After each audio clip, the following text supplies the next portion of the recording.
Hey everyone, it's Carolyn. Welcome back to Contemporary Mama. Today's video is going to be another What's for Dinner, where I share 5 brand new dinner ideas with you guys today to give you some inspiration on what to make for dinner this week. And if that's not enough for you, then I have good news. Today's video is a collaboration with my good friend Bailey. Her channel is called Being Bailey. She is a fellow YouTube mama from Texas, and her channel is awesome. She has cleaning motivation, the best shopping hauls, and the craziest story times ever. She is super sweet and entertaining. I know you're gonna love her channel, so make sure you head over and check her out as soon as you're done with my video. And if you're coming over from Bailey's channel, then hello and welcome. My name is Carolyn. I post a lot of different content on my channel, a lot of cleaning, decluttering, and organizing inspiration, motherhood type videos, as well as a lot of food related videos like meal prepping, freezer cooking, and recipes that your family is going to love. Dinner idea number 1 are these bruschetta chicken zoodle bowls. This is one of my favorite meals to make in the summer when the tomatoes are super ripe, the basil is really sweet. So I'm gonna get started by marinating my chicken. I do this early on in the day so that it has plenty of time to absorb all of the yummy flavors that I'm gonna be marinating it in. So to get started, I just chopped up a little bit of basil and minced about 3 cloves of garlic, and then I'm gonna be using these thin sliced chicken breasts. So in addition to the basil and garlic, I have 2 tablespoons each of olive oil and balsamic vinegar, and then I'm adding in a big sprinkle of salt and pepper before I whisk that all up and add in my chicken. I'm just gonna make sure that this is well coated, and I'm gonna let it marinate for several hours in my refrigerator.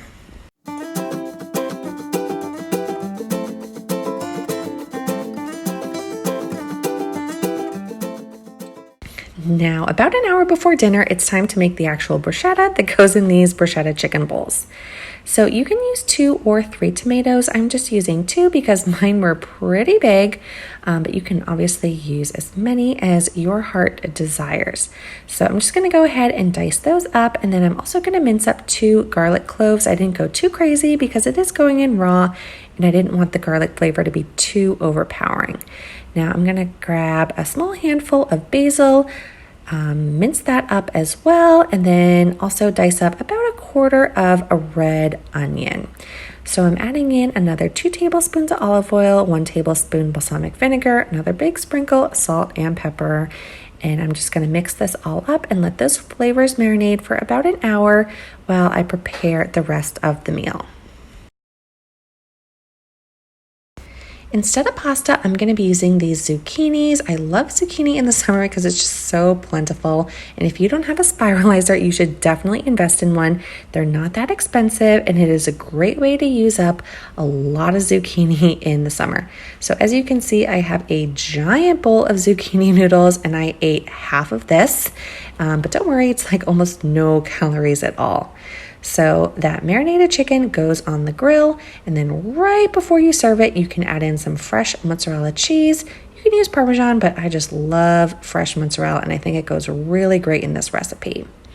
So to cook the zucchini noodles, you're just going to add them to a hot skillet. You're going to cook these for 2, maybe 3 minutes max. They're going to be pretty tender and crisp, but if you cook them any longer than that, they're going to get watery. So as you can see, they turn a nice bright, vibrant green. That's how you know that they're done. And then you can give yourself a giant bowl of them. Again, this is like almost no calories, so go crazy, eat as much as you want. And then you can top that with that grilled chicken. Just dice that up, give yourself a big scoop, and then a heaping scoop of this bruschetta. Seriously, this tastes amazing. Pile it on there, and then if you want to be extra fancy like me, you can give a squirt of balsamic glaze on top, and this is going to look like a professional chef put this together. Seriously, it is picture perfect, and it tastes even better than it looks. I promise you, you're going to want to make this all summer long. It is seriously the absolute perfect summer meal.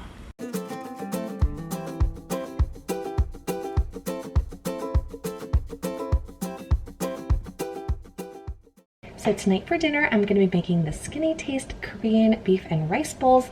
This is a really fast meal. It comes together in about 20 minutes or so, depending on the type of rice that you use to cook with.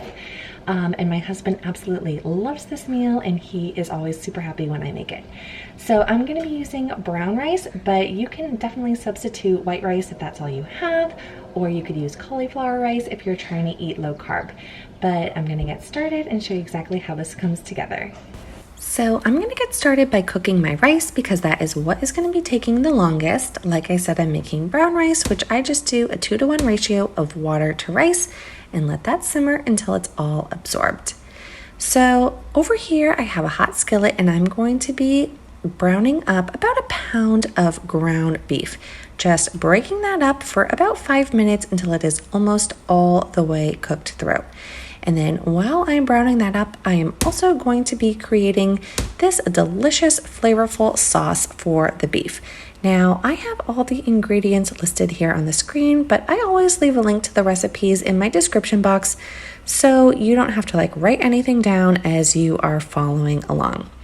So when my beef mixture is almost cooked, I'm adding in about 1/4 of a chopped yellow onion, as well as 2 cloves of minced garlic and some fresh minced ginger. Now, I said fresh, but I always use this frozen one that I buy. But if you want to, you can always mince up a few teaspoons of fresh ginger before adding in that super flavorful sauce. So this is going to simmer on low for about 10 minutes and let all of those amazing flavors combine before you plate it up. So just give yourself a big scoop of rice, a big scoop of the beef mixture, and then I am adding in some chopped cucumbers as well as some sliced scallions, a big sprinkle of sesame seeds, and then what makes this amazing is this spicy Korean gochujang sauce. You can buy this sometimes in the Asian aisle of your grocery store, but I just buy it on Amazon to make things easy. I will leave a link for it down in the description box.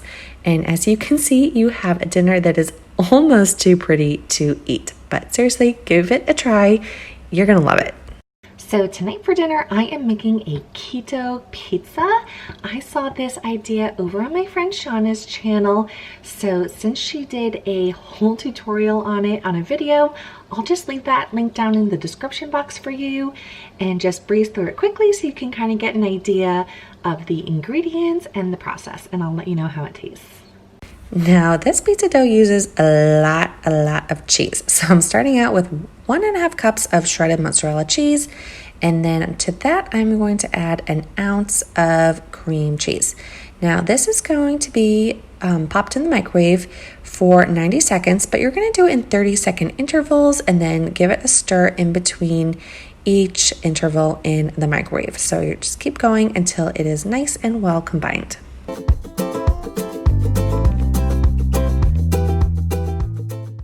Now, instead of regular flour, we're going to be using almond flour since this is a keto pizza, but you can use coconut flour as well. So in that little bowl, I'm whisking up 2 eggs, adding that to the cheese and the flour mixture, and then mixing it up. Mine was still a little bit too sticky to work with. I'm not sure why, because I did follow the recipe, but I just ended up adding a little bit more almond flour, and it came together into quite a nice little dough here. So I'm going to bake this on my pizza stone. If you don't have one, no need to worry. My friend Shauna just used a baking pan and hers came out amazing. So I'm just going to shape that into a pizza while I have my oven preheated. So I'm just going to go ahead and poke it with a fork so that it doesn't really bubble up. And then you are going to need to bake the crust on its own in the oven for 8 to 10 minutes. I think I did mine for about 10 and it turned pretty golden brown. Then once I pulled it out, I just topped it with some marinara, some fresh herbs, more cheese. Yep, I told you there's a lot of cheese in this. And then any toppings that your heart desires. I had some leftover barbecue, so I just sprinkled on a little bit of sausage and pulled pork. And seriously, this tasted amazing. We just need to pop it back in the oven until the cheese gets nice and melty. So here it is, hot out of the oven. Can't wait to give it a try. And then I'm just going to be serving it with a side salad. So let me cut it up and show you how it looks in a slice. A little delicate, but I also loaded it with toppings, but you can absolutely hold it with your hand. So if you are keto or low carb, this is a really great pizza alternative.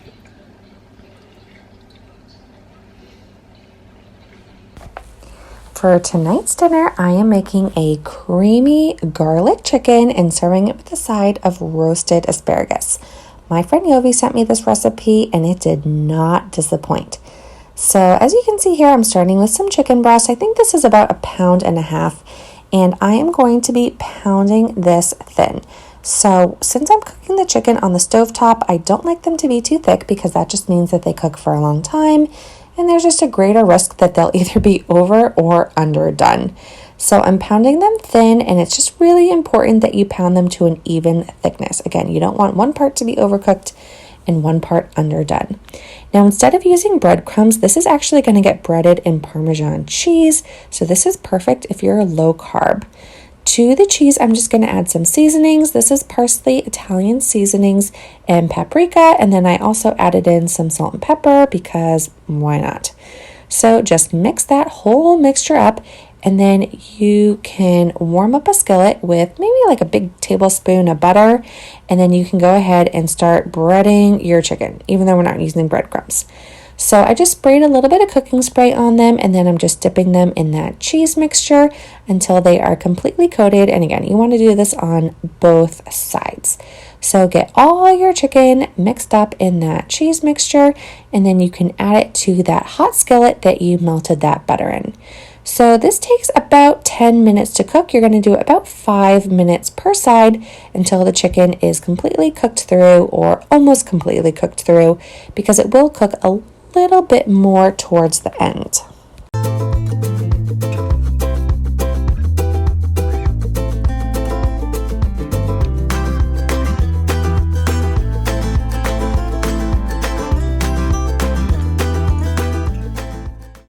So like I said, I'm going to be serving this with a side of asparagus. I do mine pretty simple. I just add a little bit of olive oil, make sure that all the asparagus is nice and coated.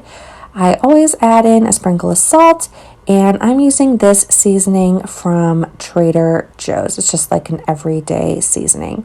And to finish it off, I'm going to give a little sprinkle of Parmesan cheese because, hey, why not? So this I'm going to let roast in the oven while I finish up the chicken. I usually cook mine for about 15 or so minutes. So to finish this off, you're going to need to grab 10, yes, I did say 10 cloves of garlic. And by now my chicken is done, so I'm just going to stick that on a plate and cover it so it stays warm. I'm melting another tablespoon of butter, and then I'm going to add those garlic cloves whole to the pan. So I did turn down the heat a little bit, and I'm going to let that cook for about 4 minutes. I'm not letting the garlic burn, and I think I forgot to show it, but I did add in half a cup of chicken broth, or you could use white wine if you want. And then I also added in a cup of heavy cream, or I ended up using half and half because that's what I had. So you stir that up, and then you put the chicken back in and just spoon that creamy, delicious sauce on top. This is going to be super flavorful. It tasted amazing. And if your chicken isn't quite done, you can just let that cook until it is completely cooked through. So I served it with a little sprinkle of parsley, and this was another amazing and delicious low-carb dinner that my family loved. So it's dinner number 5, and as much as I love creating really creative recipes that I find some nights I'm just too tired or too lazy and I just need something simple. So let me show you what I'm making tonight. Good old pasta and meatballs, and I am taking every shortcut on the planet. I love buying these pre-made Italian meatballs from Aldi, jarred sauce. I'm gonna have these carrot noodles that I get at Trader Joe's, love them. And I'm gonna make regular pasta for my hubby. So I'm just gonna bake these in the oven, cook the noodles, warm up the sauce, and that's it.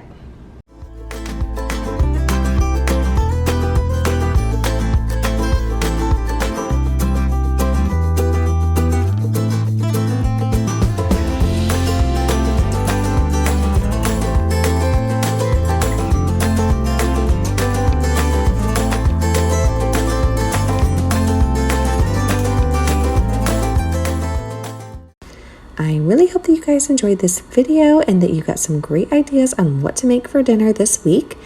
And if you are looking for even more inspiration, don't forget to head over to my friend Bailey's channel and check out her video.